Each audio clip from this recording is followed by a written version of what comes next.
What's up, everybody? Welcome to another episode of the RGVSports.com football podcast. My name is Brian Ramos. I'm Ivan I'm Palacios. Edward. I Hey, wanted to get to you this week. I wanted to be second for the first time, so no, my there's some, bad, man. there's some fire right there, man. You're fired up for week Yeah, 9, man, as we all I'm are. Edward. Yeah, Drew is back, man, for another episode, and thank you guys for joining us as we continue to break down high school football here in the Rio Grande Valley. And fellas, we're in week 9, and man, week 9, to put it plainly, man, I mean, week 9 brings us some bangers across the board, all levels, 6A, 5A, and of course at the sub 5A level. And we'll get into it in a minute as we break things down. But as always, we kick off every episode of the RGVSports.com football podcast with the latest in the 5A and 6A top 10 rankings here. And of course, look at the sub 5A top 5. And to kick things off, I mean, not much movement in the top 5 of the 5A 6A poll. That is PSG North at number 1, Los Fresnos at number 2, Mercedes at number 3. Those three teams unbeaten. Edinburgh Vela comes in at number 4, and Mission Veterans at number 5. All those teams remain the same. And then, fellas, we got a new number. We got two teams tied for number 6. We got the Westaco High Panthers and the McAllen Memorial Mustangs. Ivan, what can you tell us about Westaco that's catapulted them back into the top 10? You see the record, and people are asking why they weren't ranked last week. I mean, but look at their body of work. Their two losses came against a really good Laredo United squad and to Laredo LBJ, who we saw come in and beat Mission Vets earlier this year. And I mean, they've just been dominant the last couple weeks. They beat La Jolla 57-7 to start district. They beat Edinburgh North 54-6 in the second district game, and they just look like a complete team. I know they dropped out of our top 10 early, but their body of work speaks for itself. I mean, victories over Harlingen, McAllen Memorial, and we get it. Edinburgh Economides is undefeated. They've done some great teams, but look at the record of the teams they're playing compared to who Weslego's playing, and it's just two different, I guess, bodies of work there on paper. So Weslaco is well deserving, just like Edinburgh Economides is deserving to be in that top 10. But I think Weslaco belongs in that top 6 and possibly even higher, depending on how the rest of the season goes. But that's the reason Weslaco jumps up to number 6, tied with McAllen Memorial. And just to kind of keep things rolling here, there's 3 more 6A squads that round out our top 10. We got Brownsville Vets at number 8, Edinburgh Economides at number 9, and Edinburgh High at number 10. They all drop one spot after Weslaco's big jump. But I mean, fellas, just overall thoughts on the way the top tens played out. I think the top stayed the same pretty much the whole season, but I mean, some teams that we didn't expect to see here. Yeah, I think one of the things when you look at it, okay, how would Westaco match up with Team X? You know what I mean? It's like, hey, Westaco would probably beat them. We do our pick 'em every week, and we try to pick them, just take all, you know what I mean? All there's no bias involved in it. It's hey, man, will this team beat this team? And that's how we go. And went to put it plain. I mean, Westaco is a good football team, and they beat a lot of squads. And then, of course, as you said about Economides, I mean they play who they play. We know how good what the Economides' history and why their schedule is this way because I mean traditionally Economides hasn't been a power and you know what I mean 7-0 starts, which is awesome and got to give a shout out to them for that. But when you look at their schedule, I mean it is what it is because that's who they've been. But this Economides team, they got an opportunity these next 3 weeks to go out and prove, hey man, we belong here. We've been here for a while, but we belong in this top half of the RGV Sports top 10, or you know what I mean. So yeah, I mean, and then McAllen Memorial, they continue to do their thing. So yeah, but I think the top 10 has kind of held strong, and I think it'll continue to. I mean, I think we're pretty closely and pretty accurate when we look at the top 10 teams here in the Valley. And then Edward, man, on to you for the sub 5A top 5, man. I mean, we got the two big dogs there at number 1 and number 2, Rio Hondo and Raymondville will actually collide this week, man. So what can you tell us about the sub 5A top 5 rankings and how that's looking entering week 9? Yeah, similar situations with some of the, I guess, questions for like the top 10 and the 6A, 5A. Real Hondo jumps Raymondville this week, and again, it's like, hey, common opponents, like how they do against common opponents, and the big common opponent was Lyford, and Rio Hondo blew out Lyford this last week, and Raymondville and Lyford had a really good game, but we understand that the Lyford Raymondville game was a really big rivalry, a lot bigger than you know some of these other teams playing against each other in that area. Even though that they all don't like each other, really, they all want to beat each other. Rio Hondo wants to beat Port Isabel. Port Isabel wants to beat Raymondville. Raymondville wants to beat Lafayette. Yeah, they all want to beat each other out there because they play in a bunch of different sports. They're all in the same districts and volleyball, or like one of them dropped down to 4A from 4A recently. So, but yeah, those two are obviously going to play each other. So the number one team in Sub 5A is up for grabs, and so is the district title in 16 3A D1. And then we got Santa Rosa at 3, even though they lost to La Villa, early in the season, who's number 4. And Santa Rosa is playing a little slightly tougher district, and they've been, taking care of teams really well. And yeah, so it's kind of like some of those similar problems, that we faced, and with some of these picks and stuff, and maybe one of us sees it differently, and one of us put somebody else higher, and the math works out in another team's favor. So it's kind of like with the pick 'em too. I mean, nobody's been perfect, right, in picking all these games. So um, there's going to be like some debate always when you're doing like rankings, and especially like in the bottom half of rankings, or like at the top too. You know. Yeah, there's always going to be we try to be as accurate, and go with what we think, and I mean, Mhm. shoot, man, coming into uh the week 9 of the regular season, I think we have a pretty good idea of who's who, and so I think our rankings and our picks kind of reflect that. So yeah, that kind of wraps up the RGVSports.com 5A, 6A top 10 and the sub 5A top 5 rankings entering week 9 of the regular season, and that leads us into our week 8 RGVSports.com player of the week, fellas. We got give out an offensive honor, a defensive honor, and we had 2 ballers bring home those awards this week, fellas. Ivan, I'll throw it to you to kick things off for our offensive player of the week.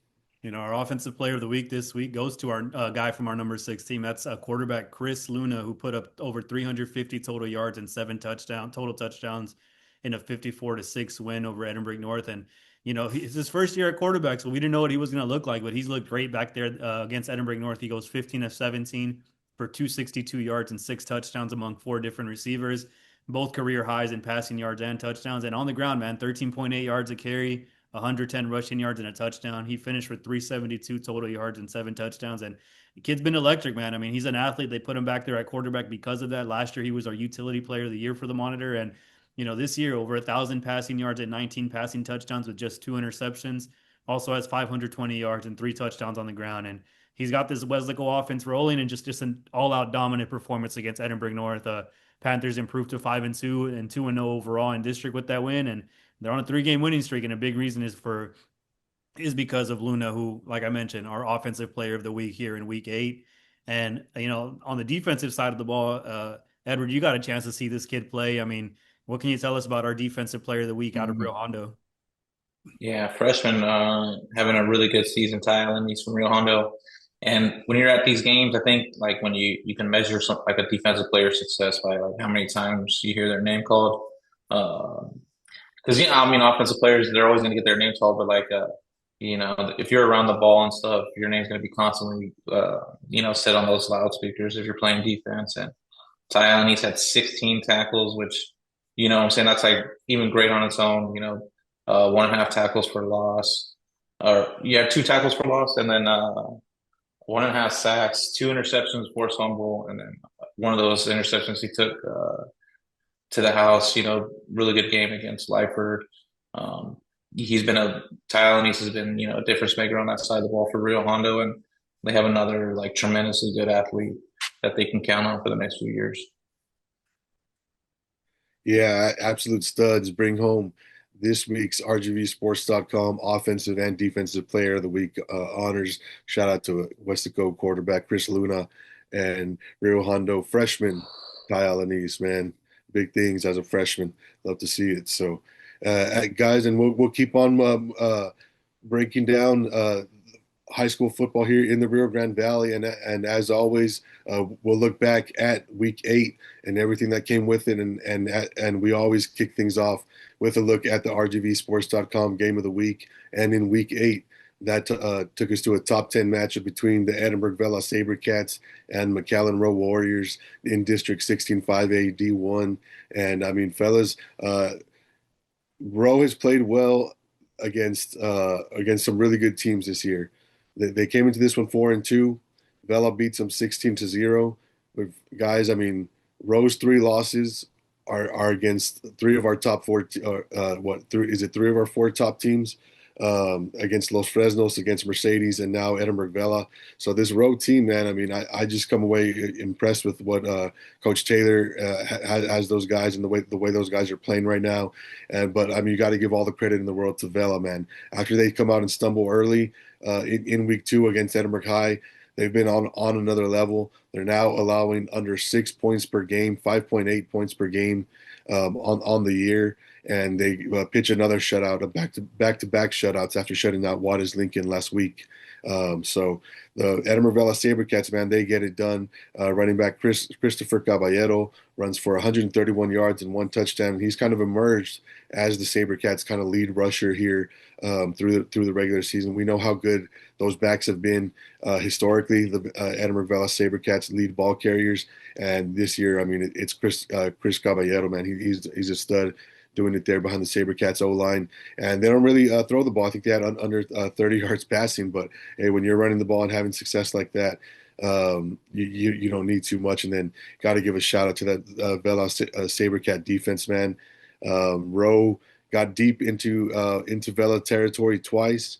And the first time, it was a sack by linebacker Mario Cavazos that kind of pushed the Warriors out of field goal territory, out of field goal range, forced them to go for it on 4th down, and that led to an incompletion and turnover on downs on that 4th down.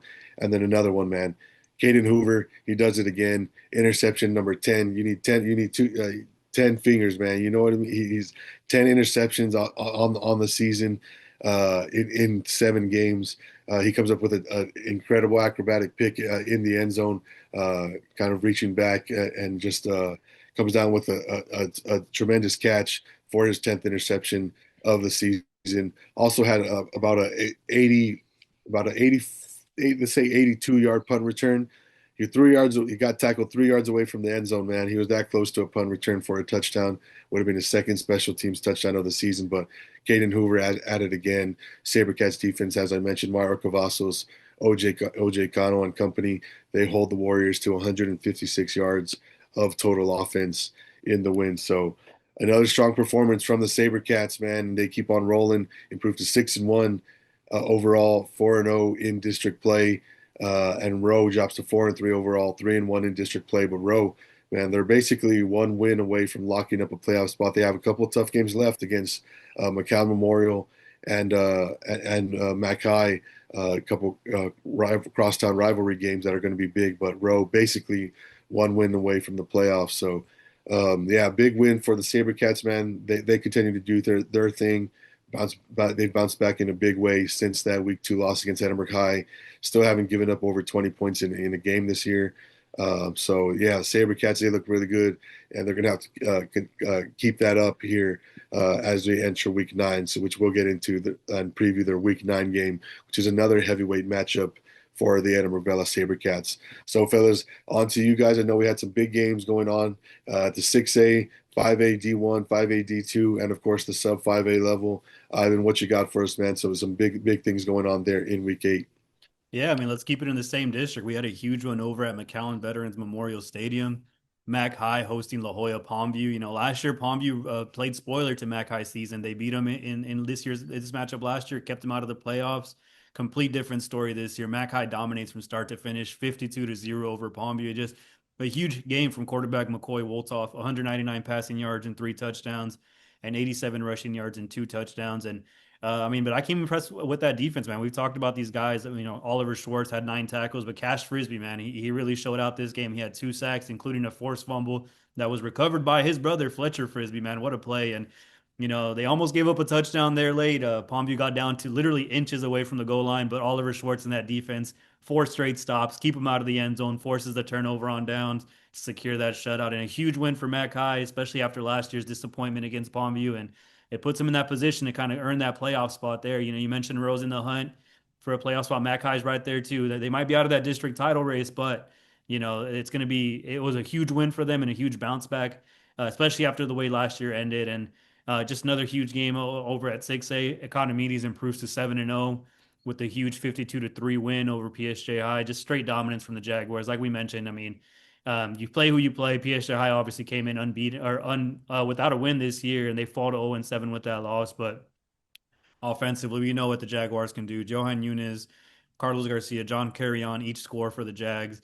Garcia and Nunes with two touchdowns each. But I think I was more impressed with the defense. Freshman Mark Chavira, two interceptions and a punt return for a touchdown. I mean, just all around great performance. That's now four picks in the past 3 weeks for the freshman. I mean, he's really come on strong late. And of course, linebacker Jaime Aguia, we've talked about him before. He was our defensive player of the week a couple weeks back. Another huge performance, two fumble recoveries, over 14 tackles once again. Almost took a fumble to the house, but that's one thing we were kind of questioning about this team is, can this defense step up? They step up big against a struggling PSJ High team, but big nonetheless. I mean, they got some playmakers on that side of the ball, and it just sets up for an interesting matchup going into week 9 that we'll talk about here in a second.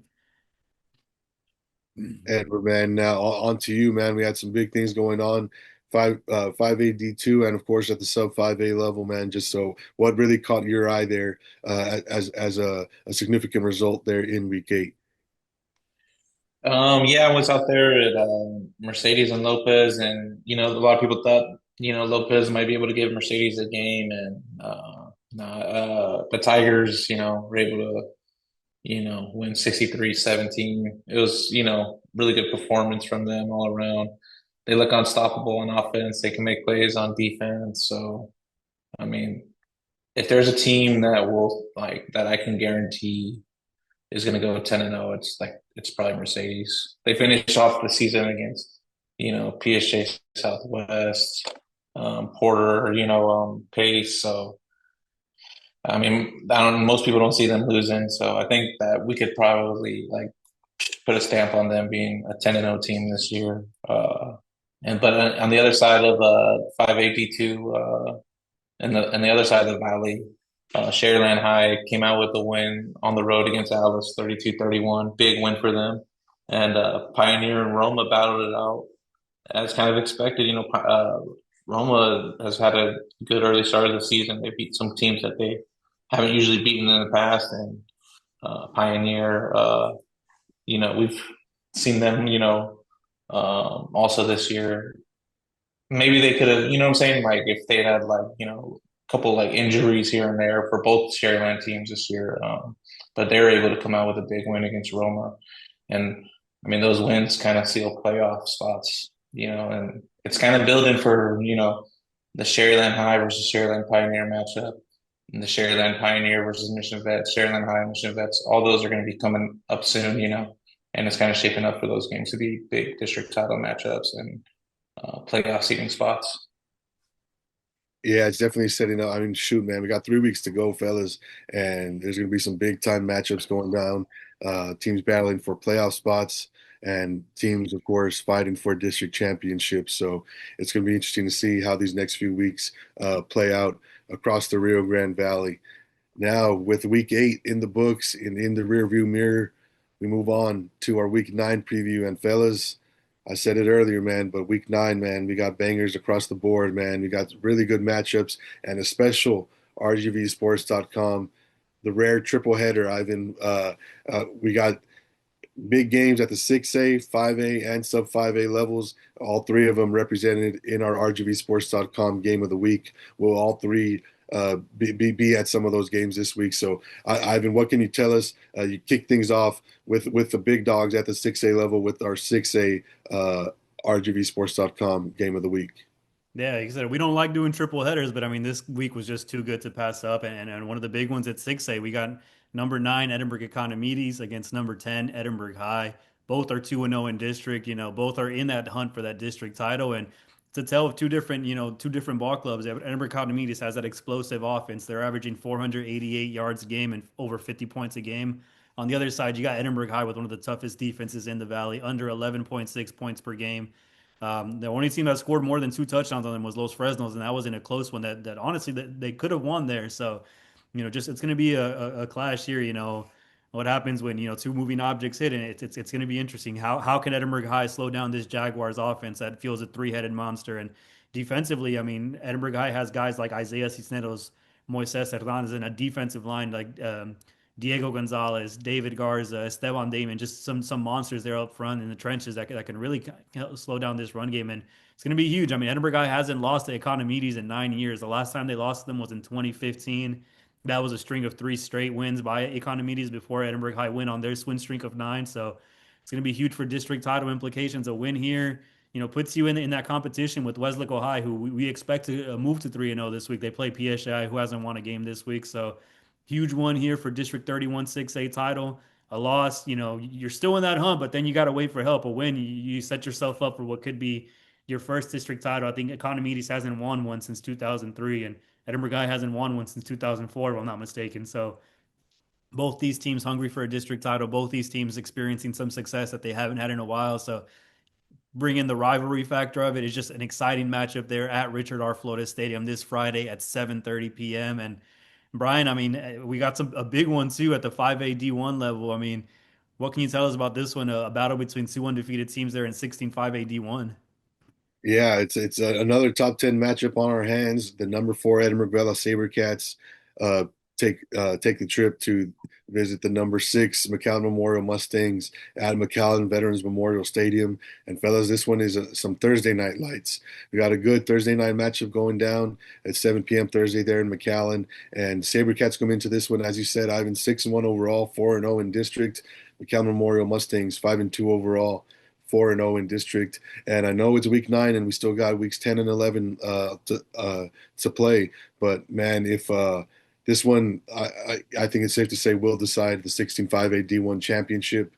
So it's going to be a big one, man. Vela dominated Memorial in last year's meeting, man. They blew the doors off them. So McAllen Memorial, they're going to be looking to get some revenge in this year's meeting. We've seen McAllen Memorial play very well this year, and of course, we've seen Vela do their thing recently. Vela's riding the 5-game winning streak. Memorial riding the 4-game winning streak, and we got players at every level, man. I talked about some of the Vela ballers earlier in this podcast about Chris Caballero and George Falls at receiver, one of the Valley's top receivers coming into this week. And then, of course, defensively, I mean, Sergio Briones, Devin Caballero, linebackers OJ Cano, Mario Cavazos, Aiden Cantu on the D line, Augie Perez there as well. So they got some ballers all over this Vela defense, man. And then McAllen Memorial, they can match them. They can go baller for baller, man. I mean, shoot, they got Braxton Spates at running back doing his thing, and then Kane Coy at quarterback, Jaden Solis, who's back and healthy for the Mustangs and provides a significant boost there in the backfield. And then Michael Alanis, the big play receiver playmaker there out wide. And that's just the offense. And that's not even talking about the Memorial offensive line that has been dominant and as dominant as it gets. And defensively, Dalton Keller, Nehemiah Adebawale, these guys, Memorial, man, they got some dudes on the defensive side of the ball too. So it's going to be interesting to see, man. 7 p.m. Thursday at McAllen Veterans Memorial Stadium. The Edinburgh Vela SaberCats, McAllen Memorial Mustangs. 48 minutes for the 16-5A D1 title, man. It's going to be some fireworks going on there in that game. So really looking forward to that one. Thursday night lights, man, going down. And then Edward, man, we'll toss it to you, man. We got some bangers at the 6A and 5A level. And, man, we got another one there at the sub 5A level taking us to Class 3A. What can you tell us about our third our third game in our special RGVSports.com Game of the Week triple header? Yeah, Remisville Real Hondo. We've been talking about this game, for a couple of weeks now, like that this matchup was brewing. Both 7-0, 4-0 in 16-3A D1. It's going to be at Burnett Stadium Friday at 7 o'clock. Burnett Stadium fits about over 5,000 people. Real good stadium, real good environment, real nice field. So, I mean, this is these are our two best sub 5A teams for a while, and they got so many good athletes. Like how you're talking about some of these 5A, 6A games of all the good football players, and both of them, and it starts with, the running backs, Trayshawn Washington, uh, been leading the Valley and rushing for a while now. You got Mario Lopez, who's super quick on the other side for Rio Hondo. He's one of the quicker running backs I've seen this year. He could do a lot of different things, and Rio Hondo is really good. Has a lot of really good players on the outside of the field. A lot of good receivers. Emmanuel Pettis, Sebastian Gonzalez. They went off against Lyford. Quarterback Matthew Lopez has a really good arm, and he could, um, I mean, he could sling it. And they could run a lot of like four deep wide receiver combinations. They could do a lot of different things to really challenge some of these defenses at this level because there's a lot of space. Like there's a lot of space at the 3A level on the outside, but these two teams can negate that. Against Lyford, they were able to stretch the field really well. And put those Lyford DBs that might not have that size and stuff and be able to cover as much ground. They didn't have that much of a chance, and but Raymondville has a pretty good defense, and they've been in really, they played against good teams also, like La Feria that could, do those similar situations, similar things that Rio Hondo can, like with stretching the ball down the field. And they've been able to, bend and not break in situations and get, goal line stands. So yeah, I mean, this has a making for a really good game. It's going to be a chess match out there, I think, and Raymondville has that ability to have 5-6 minute drives and kind of negate some of those really high powerful offenses, right? Like one of the best ways to you know slow those teams down is to not give them as many possessions, right?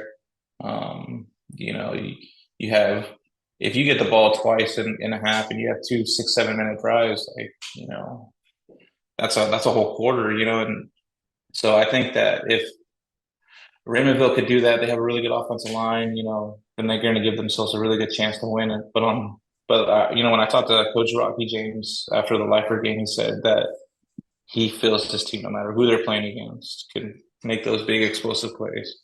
And I mean, they did that against Lyford time and time again. And, we've seen them earlier in the season do that against other really good teams. So I'm really excited for this one.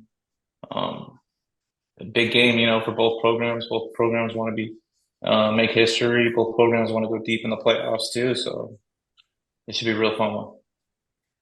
Yeah, man, big games across the board, and I mean, we even got some big games that aren't game of the week. You know what I mean? We Mhm. got another big time matchup going on there. It's actually another top 10 matchup that shoot any other week. I mean, we had a hard time not making it what a quadruple game of the week. But what can you tell us about a couple big games actually going down at the 6A level here this week, in addition to that Econ and Edinburgh High game? Yeah, and two big ones there at District 32 6A, but it doesn't get bigger than that Friday game between Brownsville Veterans and Los Fresnos. Los Fresnos, obviously, they're undefeated, 7-0, 1-0 in district. They had that early bye week in the district, and then Brownsville Vets, I mean, they're 7-1. They bounced back into 7-1 overall, 1-1 in district. They did lose that game to Harlingen, so if not, I mean, we could have been in for an undefeated game here, man. They were inches away from being 2-0 in district, and just a huge one here. I mean. Vets needs to win to keep their district title hopes alive. Los Fresnos trying to stay unbeaten there and keep the chance of a repeat of a second straight 36 6A title on the line. And the biggest question is can the Falcons slow down the backfield of Cesar Belmontes and Calvin Trevelyan? Both are over 100 or 1,000 yards this year already. Both in double-digit touchdowns. I think Cesar has 18, Calvin has 16 or 17. But on the other side, can the Chargers slow down Robert Pineda? I mean, he's been electric all season, when healthy, and it's nothing new for it. This guy's just magic out there. And then you add in sophomore wideout Enrique Guerra, who's really come on strong the last couple of weeks, back-to-back games with over 100 yards. He's at almost 400 on the year, and it just makes this offense all that more dangerous. But we talk about the offense, but that defense is loaded as well. Both sides of the ball. They got Juan Sanchez on over at Los Fresnos, Ryan Prepichaw there in the secondary, and then on the other side, you got guys like Daniel Selveda, you got Tyson Rios back there, and it's going to be for an interesting one. I mean, it's It's not undefeated like we had predicted. We thought these guys are on a collision course for an undefeated district title, but I mean, it's still huge for that district title implications. And just to touch quickly on another one, Hannah Harlingen going down on Saturday at 11 a.m. at Sam's Memorial Stadium. Huge for Hannah. Hannah needs a win to stay alive in that playoff contention. A loss pretty much closes the door on them. Harlingen, meanwhile, they're trying to set up a district title match, which no one would have predicted early on. If they win and Los Fresnos win, we got a battle for 32-6A next week. So huge one there this Saturday at 11 a.m. at Sam's Memorial Stadium. So yeah, just some big action going on across the valley, man. Yeah, this week nine slate, man, it's loaded through and through. And just to touch on a couple of big games going on at the 5A D1 level, we got Mission High at McAllen Rowe. As I said earlier, Rowe basically one win away from locking up a playoff spot under first year head coach Jamar Taylor. It's been 2 years since the Warriors have been in the playoffs, so they'll look to kind of end that streak there for the Warriors. And then another big one, PSJ North and Wesco East square off. Of course, PSJ North, they got to lock in, can't look ahead to next week because we know they got a big one coming up in week 10 against Flower Bluff. Potential both teams looking at a 8-0 and 6-0 mark in district play heading into that one. So before that, PSJ North's got to take care of business against Wesco East here in week 9. So, yeah, a couple big games going on there at the 5A D1 level. And then Edward, to you, man. I mean, we got some other big games going on 5A D2 and across the board there at the sub 5A level as well. Yeah, Mission Veterans goes to Alice, and Sharyland High goes to Roma and 15-5 AD2. I mean, Roma and Alice, really close to winning those games last week. So, I mean, they're going to be desperate for a win. That's gonna be kind of challenging for the Patriots and the Rattlers. At Couch also has to travel to Brownsville. Pace also on Friday. That has big playoff position implications in 16-5A D2. And then back down to the sub 5A level, Lafayette and Port Isabel both won their games last week. 4-team district. This is like a district title game. Lafayette won it last year, but this year they have to do it in Port Isabel. Santa Rosa and George West.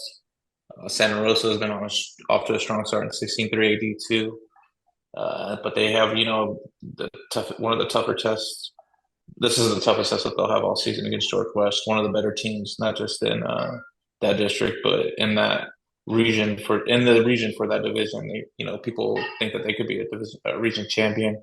Victoria St. Joseph and Brownsville St. Joseph. Brownsville St. Joseph kicks off district, 14 district, and they have a kind of a winnable game against Victoria St. Joseph. So we'll see what happens there. They're going to need to get that win, especially when they have to play those San Antonio schools. Yeah, I mean, shoot, man. We not only at the UIL level, we got some big TAPS games going on as well here in South Texas, man. So really looking forward to a loaded week 9. Ivan, man, why don't you let people know where they can find the latest in high school football stat leaders here in the Rio Grande Valley?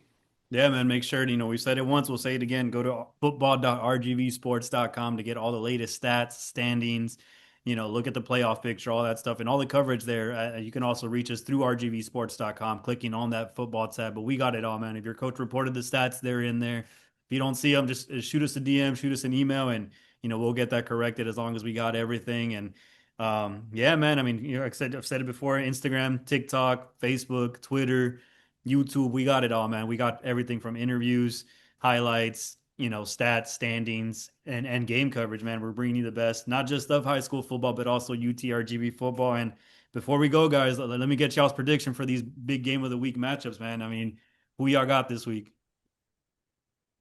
I guess I'll lead it off, man. And let's go. We'll start off with 6A, 5A, then the sub 5A game. So starting up at the 6A level, I got to go with the Edinburgh High Bobcats, man. They got one of the most impressive defenses I've seen this year. And Edinburgh Economides, man, I know they're a really good team. So I expect a banger. It's a true coin toss for me, but I got to give the lean Edinburgh High. And then in the 5A level, Vela McAllen Memorial. I'm going McAllen Memorial. I think their offense has shown more than Vela has. I know Vela's got a strong defense, but I think Memorial's defense is going to be able to hold their own as well, and that offense has looked a little better. And then sub 5A level, man, I got to go with the Rio Hondo Bobcats, man. I think they're going to get it done this week. I think they've been explosive, and I know Raymondville is definitely going to have something to say about that, man. They got some ballers and some dudes that can play, so it's going to be interesting, man. But I honestly think, man, three coin toss across the board for all three of those games. Edward, who you got? I'm going with Econ, Vela, and then Raymondville. Gotcha. Going a couple upset, Little upset. couple upsets. There you go. Yeah, I can't go to Raymondville and not pick Raymondville. I don't think I'd be allowed, man. Yeah, So you might not make it I out, bro. got But I yeah, got just wrap it up. CYA. Yeah, wrap it up with my picks. I mean, I say defense wins championships, so I'm gonna take Edinburgh High over the Jaguars. And 5A, like you said, Memorial's offense just been explosive, so I got to roll with Memorial. And finally at the sub five level, I'm gonna go with Real Hondo, man. They've been good. They've been playing really good. They've played offensively and defensively, so I got to go with Real Hondo, man. So hey, who knows? We might get it wrong, but yeah. Mm. Yeah, we put everything out there. You know what I mean? This is our honest and true analysis and opinions on everything. So we take pride in bringing you the most in-depth coverage of high school football here in the Rio Grande Valley.